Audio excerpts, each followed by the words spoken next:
Hello guys, have you ever wondered what are the best settings in Hans Showdown? Today, this video will show you the must-have settings you should have to become better player, and then I will show you each setting what it does, and at the end I will show you the most competitive settings that give you the biggest PvP advantage. Let's start. Oh wait, what's this? Yes, you guessed it. This video is sponsored by one and the only Clash Royale. Clash Royale is a real-time multiplayer game starring the Royals, your favorite Clash characters and much more. You can upgrade dozens of cards featuring Clash of Clans troops, or any of the spells and defenses you have, as well as the Royals, Princess, Knights and way more.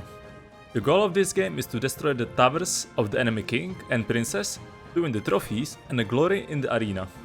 And what's the best thing? This game is free to play, so make sure to download the game through the link in the description, or you can scan the QR code on the screen. Thank you Clash Royale for sponsoring this video.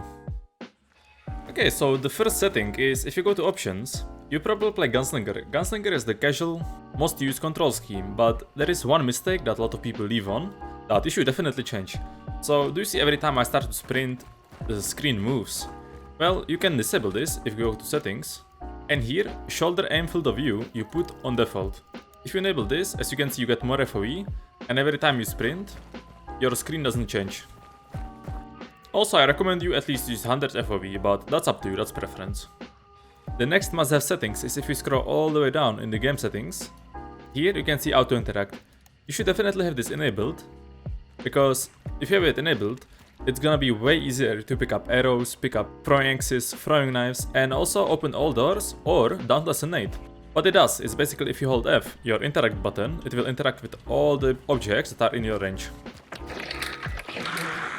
I do this by just holding F, and it interacts with everything in the range. But it's mostly useful for defusing nades or picking up your arrows or something. The next important settings you should change is in HUD settings. This all is your personal preference, but you should definitely change highlight interactable objects. By default it's on all, so everything that you can interact with is gonna be glowing. So as you can see, this lantern is blinking white, this ammo box, and the door. Well, you should change this to exclude doors and windows, because if you do this, it's gonna be way easier for you to peek through the doors. Look, the door is not blinking anymore, so you can easily peek through this. If you try to do it with those settings on, you'll see it becomes kinda annoying, and it's better to have it off so you can easily peek through the doors. The next thing you should definitely change is separate your vault buttons. You do it by going to settings, key customization, and here you can separate jump and vault. My jump is on space and vault on V. And why you wanna do this? Well, there is so many things you can do with this. First, you can peek windows like this. You can jump on them and peek on the windows. Let's say there is a player here and, you can peek him like this. But if you don't have it separated, well, what would happen would be this. And it would be locked in animation and easy target. There is more scenarios, like this fence for example. If you don't have it separated, well, you just go, vault, you do the animation and then you can shoot. But if you have it separated, instead of vaulting, you can just jump through it. And as you can see, you are not stuck in animation, and it's probably better in PvP. And also, sometimes you are in fight, you are jumping to avoid shot, and then accidentally you vault something, and you might die because of it. Well, that's another reason why to separate it, because if you are jumping, you cannot vault unless you press the vault button. So definitely have it separated. I would also recommend bind your consumables, because that way you can faster switch to anything you want. I have only one bind for this, and it's for my consumable, the slot one, and it's usually with shot, so every time I'm in fight, I need to quick with shot, well, I just scroll down with my mouse wheel, and I quick with shot. It's very useful if you do it in fight. But if you can, definitely bind it for all consumables. Okay, so now we're gonna take a look at the graphic settings and see what each setting does in the game. Resolution and window mode, well, that's up to you, and render resolution scale, you wanna keep it on 100. Unless you have very weak PC, then you can maybe lower it to like 80. It's gonna look way worse, but it can improve performance quite a bit. Gamma, I would leave it at default, but you can change it in game, so every time you load to the night map, you can change it to like a bit higher, or it's up to you. Video memory usage target. This settings is basically saying how much performance Hunt will take from your PC. I have it on 90%, but default is 80, you can leave it there. Okay, let's start with the important settings, and the first one is global. It basically affects everything, but we go one by one. So the first one, object quality.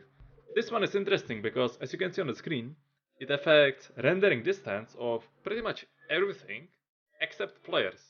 So if you play on low object quality, yeah, you don't render much items, but you will render players at any distance, it doesn't matter anyway. So the high settings render pretty much everything on the map, but I don't recommend using high settings. It causes stuttering because every time you go somewhere you need to render more stuff, right? So it really causes stuttering and it kinda affects performance, so either play low or medium. The next one is texture quality, which, to be honest, surprisingly, it doesn't affect that much stuff. You can see one huge difference is on the roads. The roads on high texture quality, they'll become more like in the depth, you can see the depth of the road. So it makes it look better, and for this one I recommend using medium or high. I did some more testing, and texture quality also affects the hunters, how they look, also text in the game, and some of the other textures. But I don't think it gives any gameplay advantage playing on low or high settings. Next one is texture filtering, and to be honest, it doesn't affect almost anything, but I recommend using 16x because in some scenarios it could be better, and also it doesn't affect performance much. As you can see on the routes on the left, it's a bit more clear to see through them, so maybe in some scenarios you'll be able to spot hunters easier. Next one is anti-aliasing, and this one is kinda tricky. Honestly, the best for visibility would be off or 1x. If you have 1tx or 2tx, it's gonna cause a little bit of blur, so I don't recommend that. But without it, the game is gonna be sharp, and some people don't like that. So definitely recommend 1x or 1tx. Don't go the highest and don't go the lowest. Okay, so next one is lighting quality, and this one can make a big difference. It's very performance heavy, so keep that in mind. And also it can affect gameplay quite a lot. Next one is shadow quality, and this one is also performance heavy, so keep that in mind. These settings affect how detailed are the shadows and also the range of the shadows. Next one is effect quality, and this one adjusts the quality of light flares, sun shafts, depth of field and motion blur effects, and honestly it makes the game look very nice.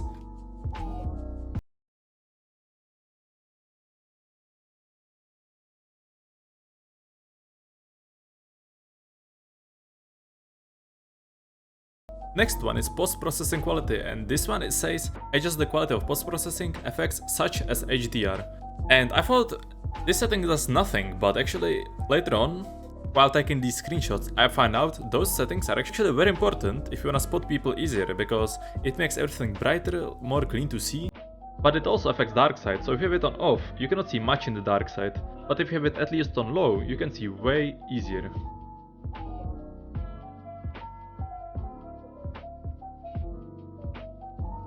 Next one is particle quality, and this one changes how many particles do you see when using frag bomb, flash bomb, fire maybe, and other stuff.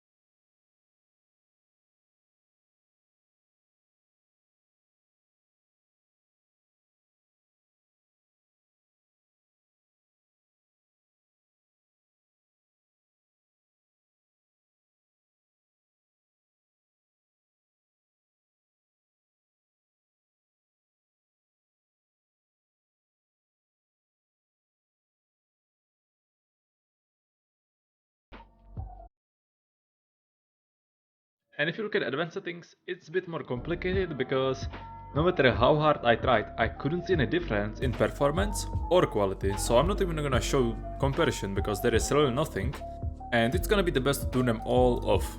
If there is gonna be any update or change during this, I'll pin it in the comments, but right now I would recommend leaving it all off. And now I'm gonna show you the best PvP settings that give it the biggest advantage in fights. And it's like this. Object quality on low. Object quality on low. This makes it that you can see hunters across the map basically, and at certain distance the bushes and the buildings stop kinda rendering, so this can give you huge advantage. Texture quality, I think the best is low because it's easier to see hunters because the objects around them are less quality, so the hunters pop out. Texture filtering, I would set on 16x, it makes this stuff sharper. Anti-aliasing, I would say on 1tx because 2tx and 1tx makes it blurry, and off it's just too sharp, so 1tx is probably the best. Lighting and shadow it's on low because it tanks FPS and makes the game darker overall. Effect quality, I think in load, it gives you the best visibility on the ground. Post-process and particle quality, both on medium because I think it's a bit easier to see through the smokes with medium settings. Depth of field and motion blur, both are off. And advanced settings, all of them are off as well. So yeah, I think those are the settings that give it the biggest advantage, but of course, you can change anything you want, adjust it how you want, and yeah, if you try it out, let me know what you think.